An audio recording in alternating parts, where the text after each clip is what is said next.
I mean, yeah, I even listening to those things. Imagine you left Russia exactly on the mobilization day. They Yeah. need people, whoever they can get. Here is a nice, warm, chunky little boy coming right to your hands, and they're like, okay, no relatives, no friends, you're alone in your car. That's like prime candidate. So yeah, I can only imagine. How did this story end up then? So why did they let you go? Russia greeted me amazingly. Like, there's so much stuff that happened on the same day. So I was waiting, and this bald guy comes out with a green T-shirt without any, like, anything. It was like an FSB guy, because the FSB is at the border, when they check stuff. And it was like, Ivan, come here. I'm like, shit, he's calling me up. So I sit down, and he starts asking me questions. Like, I don't really care if you don't agree with the war and you don't want to fight or anything like this. But why did you leave? You can tell me. I'm your friend here. And I'm like, in my mind, I was like, bro, who the heck are you kidding? You're not my friend. You're a guy from FSB that took my phone, is interrogating me right now, So he was like, and so you guys would understand. My work is only YouTube. I don't have anything else that I do. And the guy was like, so how do you survive in Turkey for so long? And I was like, okay, the only thing I could do is pretend to be like a kid from rich parents or something like that. So I was like, my dad sends me money, and stuff like that. And he was like, that's really weird. Like, are you sure? Are you not like doing anything in your life? And I'm like, oh, well, I helped them out a little bit with a business. They're like, what business do they have? And I was like, I should say something smart so that, he will ask me less questions. I'm like, they have a lawyer business in Moscow and it's pretty big. And he was like, oh, all right. So why did you leave? And I'm like, I went on holidays and I enjoyed going and driving around Turkey, and it takes a bit of time to drive all around Turkey. So he was like, all right, fine. And he was like, so did you go to this school over here? I don't remember the number. And I was like, how the heck am I supposed to remember this? I'm like, you are the guy who's supposed to know information about me. I kind of got cocky because just a bit of information here, side information so you'd understand. I went to school in Ireland for 11 years. And I have like the passport that he had a bunch of student visas from Ireland. And I'm like, if you open up my passport, you can see. It says Ireland student. I was in school for Ireland. I got nothing to hide from you. He's like, all right. And he's like, so did you get called up from the enlistment office? I'm like, so you think that if I would have been called up, I'd be running away? And he's kind of looking at me like that. I'm like, I didn't get called up. I left the country to go on a holiday. I came back. Nobody called me up. Why are you questioning me? And he was like, all right, fine. Get out of here. I walk out, and he still has my phone. And I'm like, oh my God. So basically, I'm pretty sure they have some sort of a software that they don't need a passport. They just plug in your phone and know everything about what was going on there. And he came out, gave my phone, gave my passport, and was like, you're free to go. And I'm like, oh my God, flipping out. That's a big success, And this was so smart of you. I don't know whether you realize it right now or not, or it was just like literally lucky thing that you said. First, that you did not say them that you are doing YouTube videos, because I'm assuming you are doing some kind of prohibited to Russia, to the regime of Putin videos. So if you said, I'm just making YouTube videos, obviously they're gonna ask, let me see, and then you have like titles. I'm leaving Russia. I'm not doing mobilization. Invasion status. So you're going to be done deal immediately. And the second thing, what smart thing you said is that just my parents have some big lawyer firm back in Moscow. They're like, okay, so if we do something to this guy, he has a bunch of lawyers. His parents are lawyers. We just better don't mess with this guy. So this was really smart. These two things of you to say, like, wonderful. So eventually, yes, you do cross the border. You're back in Russia, and even though you left Russia, the war started, you don't want to be mobilized, but how did it feel being Russian back home? No matter what kind of home it is, what kind of regime, but Russian being finally home. How did it feel? I'll tell you one thing. The story doesn't end here whatsoever. The fun part. This was just like the beginning. I went through, it was fine, you know, I called my family, said I was fine, I was interrogated, but now I'm fine. Also, I forgot to mention the most important thing. The reason why I got pulled away was because the other guy who was bringing me in, I was trying to be friendly with him and stuff like that. And he was like, oh, you know, we have a guy that was making videos of himself saying, oh, Ukraine is great, you know, and stuff like that. And he had it recorded on his phone. And the moment when we found it on his phone, you know, we were able to take him away. And I was like, oh, that's crazy, unbelievable. How could he say something like this, you know? I was trying to gain his trust, and I'm like, so why did you guys pick me out of all the people? And he was like, you left during the mobilization. When your name goes into the database, you're on a list. And I'm like, oh, that's great. Nothing better than being on some list in Russia, you know? But, you know, that's not the worst thing. The worst thing is, when I was driving back from the border, there's like the, you know, there's regions like, it's like, I'm not sure which ones are they. It's like close to Chechnya, Dagestan, and stuff like that. I got pulled over. There's, I don't know why, but the laws are different in those areas than in Moscow. They have like stop control checkpoints, which says stop. Like there's a big sign that says stop. And I see everybody is stopping, so I was like, all right, fine. If they need to pull up a car, they'll just wave their stick and pull them over. And I was literally rolling 1 kilometer an hour waiting for him to either pull me over or let me go through. And he pulls me over, and I'm like, oh my God, like, what do you need from me? And the police guy, the traffic police guy was like, you broke the law. You drove when you were supposed to completely stop. And I'm like, sorry, bro, I've never been to your region. I didn't even know this. We don't have, like, flipping, like, stop checkpoints in Moscow. So I was like, now I know, you told me, let me go. And he's like, nope. He's like, where are you coming back, from holidays or something? He sees like a bunch of suitcases. I'm like, yeah, coming back from holidays. He's like, all right, you know what? Give me $100. Like literally, he said $100. He didn't say like 5,000 rubles, 10,000 rubles. He was like, give me $100 and I'll let you go. I'm like, what do you mean? Like, I'm like, how much is the fine for not stopping? He's like, 2,000 rubles. I'm like, well, write me, that's like $20. You guys would understand. And I'm like, write me up the flipping thing, you know? I'd rather pay $20 than give you 100. And you know what he said? He's like, all right, fine. I see you're a nice guy. Just press on the accelerator when you leave. And I'm like, what the heck, you know? And I'm like, okay, fine. I got away from that. I was driving on the highway. Everything was fine. I pulled into a Russian McDonald's, the Vkusnaya Tachka, to have a burger on the way. It was actually pretty good. You know, I'm not gonna lie, I'm really serious about food. Vkusnaya Tachka actually tastes pretty much the same as McDonald's did in Russia, which is pretty good. And after I had some burgers, I decided I'm not gonna sleep. I'm just gonna drive all the way to Moscow to finally see my family and go to bed.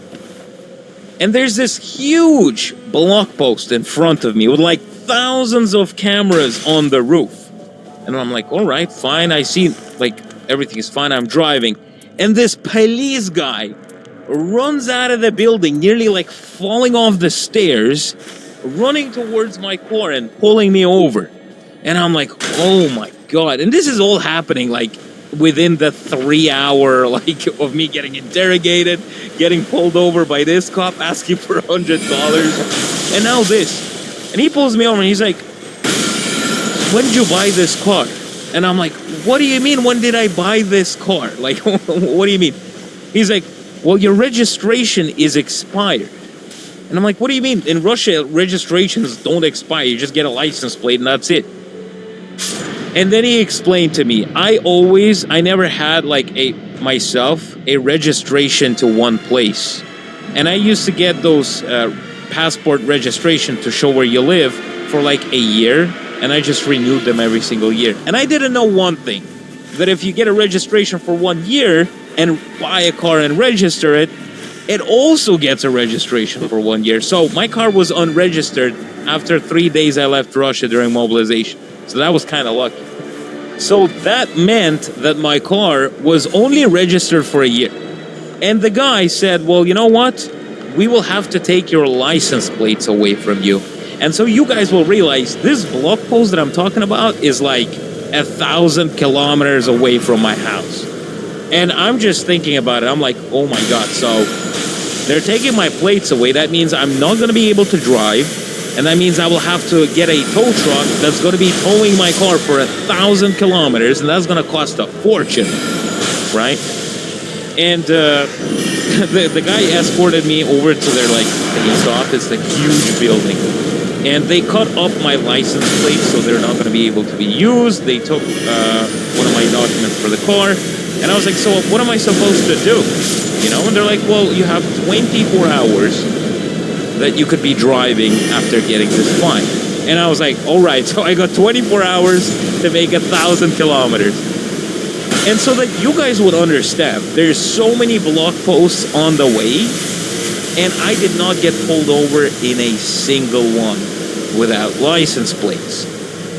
And you know why?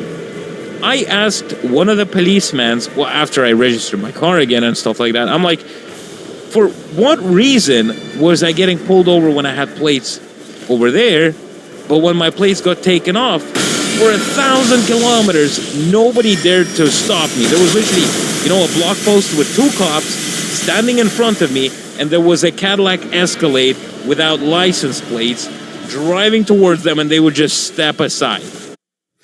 Guess why? You know why?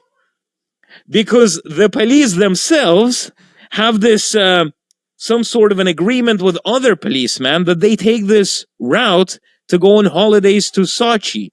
And so that they could get there quick, they take off their license plates and drive straight through without speeding cameras or anything. And guess what? When I was driving the Escalade with my chubby face, I kind of looked like a policeman, So they probably thought I was some major of the police or something, Now you know a life hack how to travel across east western Russia. I'm assuming western southern Russia with absolutely no stopping, no nothing. Have a big car, probably hopefully tinted like 90%, no license plate, drive as fast as you can, no questions asked. That's like literally driving Russian style. So 1,000 kilometers in 24 hours, I'm assuming you did it. You're in Moscow. I did. And how did it feel finally to be back home after all? Because I cannot imagine all these things happened literally like less than 24 hours, under 1 day. Interrogations, taking away your license plates, then speeding through roadblocks or whatever, like every 20, 30 minutes, nobody stopping you, but still you having mini heart attack every single time. You drive past them, and now you're finally in Moscow. What's the final feeling? Well, first of all, it felt like when I just got home, it felt great because I was like, oh, great, I'm home, I can see family, I saw my girlfriend, I had some really good Russian food, and then I passed out.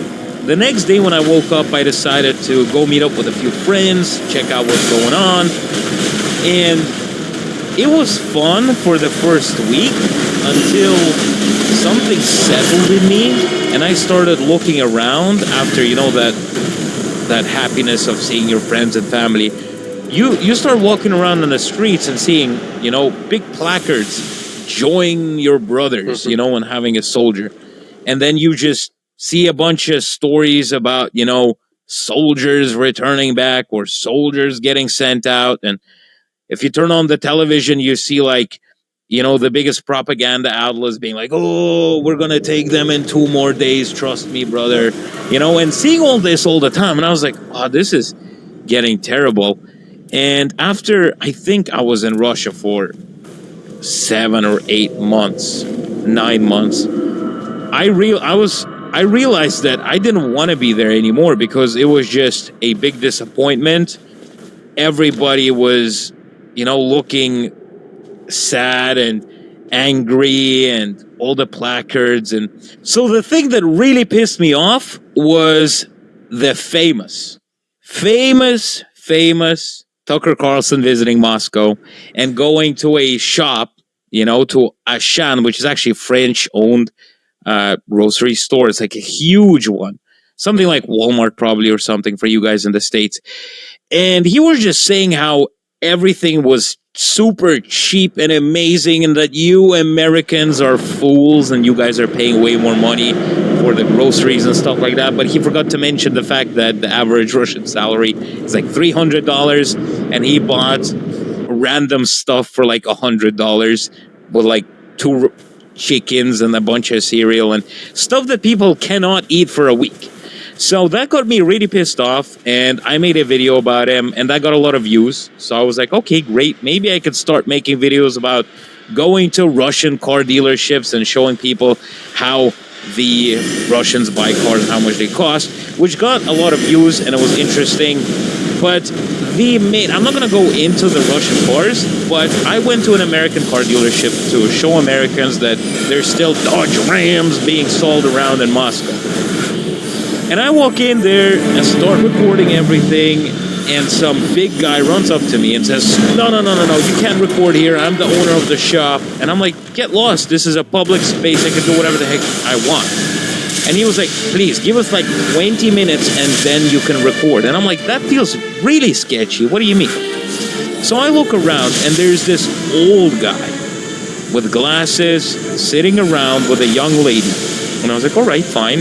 Like some random guy buying himself a Dodge Ram, or for his girlfriend that looks like his daughter or something like that. And then a guy runs up to me in a typical Russian politician, Russian FSB, whatever the heck suit. It's like the typical bluish suit with a tie. And he's like, can you please not record? We're having some problems. This person over here doesn't want to get recorded. I'm like, he doesn't want to get recorded. He can go and leave this place. And then after 2 minutes, I realized that I saw a parked up Toyota Land Cruiser with a blue light and a license plate AMR, which means like the government of Russia. And I was like, oh, wow. So that guy is buying himself a Dodge Ram, probably, or for his girlfriend. And that really got me pissed off at a start, so I kept on recording. They couldn't kick me out. I was like, call the police, call whatever. The Constitution says I'm allowed to record, and you government guy can go screw yourself. And they basically ran away. I'm not kidding. They ran away into like to the manager's office and waited for me to get out. But the owner of the shop came out, and I was wearing a jacket which was black and yellow. It was like kind of like a racing jacket. And the guy was like, the owner of the shop, so he's got money. He's supposed to be, intelligent or whatnot. And he's like, so what if you're recording this for the Americans? And I'm like, what do you mean? I'm recording in English. Who the heck do you think I'm recording this for? And he's like, started staring at me uneasily. And he's like, so should I call the cops since your jacket is black and yellow? Are you trying to resemble a flag? And I'm like, the heck are you talking about? It's a black and yellow jacket. What am I doing wrong? So I was like, okay, screw you. I finished recording everything that I needed and went away. And as I was going away, another guy ran out of the shop and started recording my car driving off really quickly, to get my license plates or whatnot. But it was just really weird. I got really annoyed because of that. And then there was just a bunch of news about new waves of mobilization, a bunch of arrests, Navalny's death, and everything all together really got me annoyed. And I was like, I don't want to be in this country. I want to be moving to the States, as many might not know. But my future goal one day is to go to the States, but not running through the Rio Grande. I have enough border runnings. I don't want to be doing another one there. I think this is a perfect cliffhanger for our next episode. Whenever next time we meet with you, you're going to talk about your next movements. Wow, the story is like really incredible. The whole adventure moving away from Russia, so complicated. Moving back is even more complicated. And then you behaving like leaving your... after you've been interrogated by FSB, taking your license plates away, I guess this encounter and dealership did not feel, I guess, maybe that much stressful to you. Anyways, but still, like, you have a nerves of steel after doing all these things. This is absolutely incredible. Like, wow, like, what a, I don't know, bullseye selecting our first guest for the podcast. It was incredible. Thanks so much, Ivan, for sharing your story. By the way, I think I did see this dealership in situation on your YouTube channel. So, by the way, this could be also a perfect transition for guys watching this podcast to go to Sanctioned Ivan channel. I will leave all this link down below, and maybe you can see this video from the dealership or any other videos you want on his channel where he's actually filming his experience, explaining about, talking through it, and everything like this. Is there any other media, social medias, any other links you want to share where people can find you, like Instagram or anything? Instagram. Well, first of all, thank you very much. It's called Royal / Golitsyn. You could find it. Yes, you could find it on my YouTube channel as well, but you could find Yes. the link in the description. I want to say a big thank you. Honestly, a big thank you for bringing me in and letting me share the story. And, you know, I'm not going to lie, a big channel like the Russian dude inviting a small channel like Sanction Ivan feels like I'm on the top of the mountain right now. So thank you very much, bro. I really appreciate it. What's up, listeners? It's the Russian dude. Welcome to the brand new show on this channel, Thanks God It's Monday podcast. Today we have Sanctioned Ivan as our very first guest.